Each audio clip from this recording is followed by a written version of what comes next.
클릭해주셔서 감사합니다. 우리 형님 누님들 안녕하세요. 축구용입니다.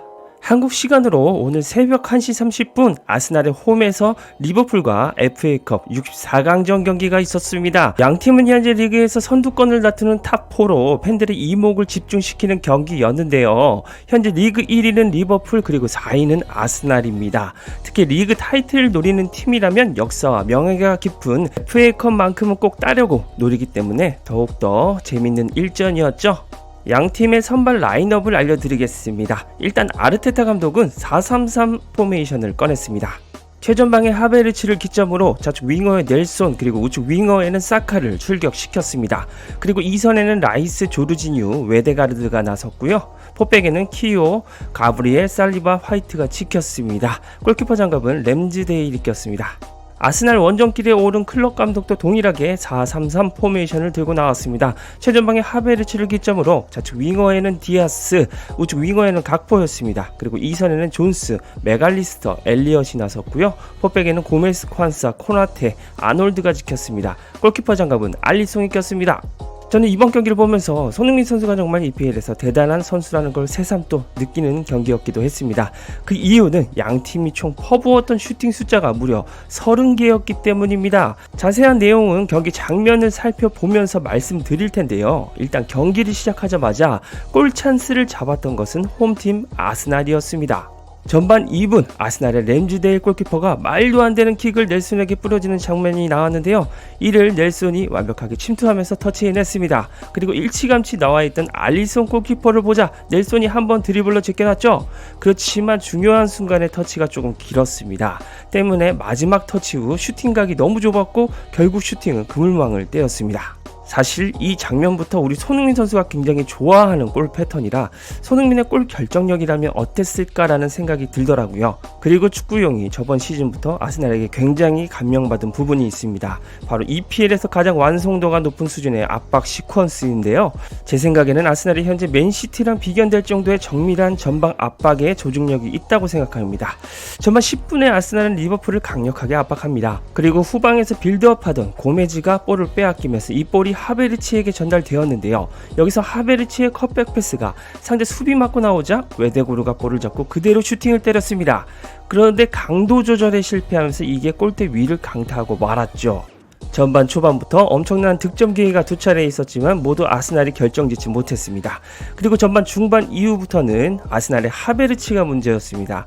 하베르츠는 29분 박스 안에서 날린 슈팅이 말도 안 되는 소녀슛으로 마무리가 되거나 좌측 박스 안에서 주발로 때릴 수 있는 찬스도 소녀슛으로 알리송에게 막혔습니다. 약간 하베르츠 보면서 히샬리송 부진할 때 모습이 떠올랐는데요. 본인 자신을 짓누르는 부담감이 있는 듯 생각이 굳자 몸도 굳어버린 현재 폼인 것 같습니다. 총 4번의 결정적인 기회를 놓치자 리버풀이 한 방은 보여줬는데요. 44분 아놀드가 중거리 슈팅 한 방으로 골대 상단을 때리면서 위협을 가했습니다. 그리고 후반전에는 또 아스날의 사카가 고장났습니다. 57분 하베르츠의 정확한 크로스를 사카가 발리 슈팅으로 날려먹었습니다. 그리고 2분 뒤에도 완벽한 반대 전환 패스를 받고 발리 슈팅을 할 기회가 있었는데 이번엔 오른발로 날려먹었죠. 아르테타 감독은 아스날의 결정력에 고개를 숙였습니다. 자, 이제는 당연하게도 잘 버틴 리버풀의 타임이겠죠. 하지만 리버풀도 역시나 골문 앞 집중력이 문제였습니다. 69분 누네스가 완벽한 침투 패스를 받고 돌파하면서 반대편의 디아즈와 함께 골찬스를 맞이했습니다. 누네스가 패스만 정확하게 찔러주면 디아스가 마무리하면 끝이었는데요. 하지만 누네스가 패스를 디아스 뒤쪽으로 주는 바람에 기회는 날아갔습니다. 그리고 79분에는 리버풀의 조타의 헤더가 골대를 맞는 등 양팀 모두 결정력이 문제였죠. 결국 승부를 가른 것이 어이없게도 아스날의 키비오르의 헤더 자책골이었습니다. 아스날의 팬들 입장에서는 정말 속이 터질 만한 경기력이었죠. 게다가 추가 시간 막판 휘슬 종료를 앞두고 역습에서 디아스에게 쐐기골마저도 허용하면서 아스날은 무릎을 꿇었습니다. 이렇게 되면서 아스날은 결국 3연패의 수렁에 빠졌고 리버풀이 FA컵 32강으로 향했습니다. 양팀 현지 팬들이 이 기가 막힌 경기를 보고 어떤 반응을 보였을지 궁금한데요. 일단 리버풀의 팬들의 반응부터 살펴보시죠. 축하해. 80분 동안 아스날의 압박을 흡수한 모습이 인상적이야. 컵 대회에서 팀이 발전하는 것을 보는 것은 항상 흥분된다. 다음 라운드에서 행운을 빌어. 리버풀이 올해 EPL 챔피언이라고 말해도 늦지 않아. 정말 후반전에 나온 경기력은 올 시즌 최고 중 하나였고 환상적인 멘탈과 환상적인 승리였다. 축하한다.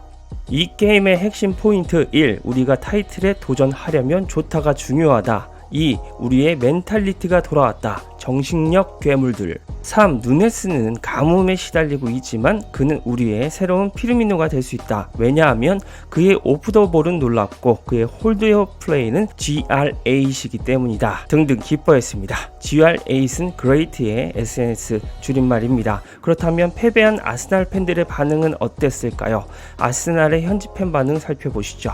아르테타는 팀의 수치다. 그가 팀에 제대로 된 콜을 할 수 없다면 그냥 그는 떠나야 한다. 왜 80분까지 하베르츠가 그 경기장에 계속 있었는가? 살라가 없는 리버풀, 반다이크가 없는 리버풀에 졌다고 상상해봐. 아르테타는 큰 망신이며 경질되어야 한다. 아르테타에게 이 일은 그 혼자만의 책임이 있다고 전해줘라. 그는 팀의 역동성을 방해했고 너무 고집이 세서 자신이 잘못했다는 것을 인정할 수 없지? 부끄럽다. 아르테타는 이 손실에 대한 책임을 져야 한다. 아스날은 큰 차이로 이겨야 했다. 그는 전반전에 하베르츠가 얼마나 낭비적인지 보았고 후반전 초반에 변화를 주지 않았다. 용납할 수 없어. 우리는 경기를 너무 잘했는데 기회를 많이 놓친다. 누가 내 클럽의 FFS를 욕했냐고. 올해의 시작은 좋지 않아 등등 절망의 목소리가 많았습니다. 아스날 팬들의 원성도 이해가 갑니다. 아스날은 점유율도 54%로 리버풀보다 소폭 우위였습니다.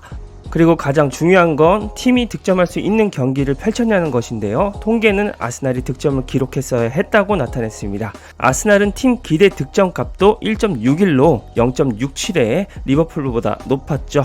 특히 슈팅은 18개로 12개인 리버풀보다 6개 많았으며 유효 슈팅도 5개로 리버풀의 3개보다 많았습니다. 빅 찬스도 4개로 1개였던 리버풀보다 많았습니다. 결국은 결정적인 찬스를 넣어줄 만한 골 결정력이 아스날에게는 없었습니다. 사실 양팀 모두의 경기력에서 오늘은 손흥민 선수의 결정력이 생각이 났습니다. 정말 넣어야 할 순간에 결정 지어주는 것이 축구에서 얼마나 중요한지 새삼 실감했네요. 전반전에 이미 아스날이 한 2골 정도는 앞서 가야 하지 않았나 싶고 리버풀의 위닝 멘탈리티는 칭찬할 만하다고 생각합니다. 이 하베르츠를 보면서 토트넘이 영입한 베르너가 더 걱정이 되는 게 사실이네요. 손흥민의 공백 기간 동안 토트넘에서는 누가 결정 지어줘야 할 때 골을 넣어줄까요? 일단 아스날 팬들에게는 유감이라는 말씀 전하겠습니다. 그리고 리버풀 팬들에게는 승리의 축하를 보내겠습니다. 이상 축구용이었습니다. 구독과 좋아요 잊지 마세요.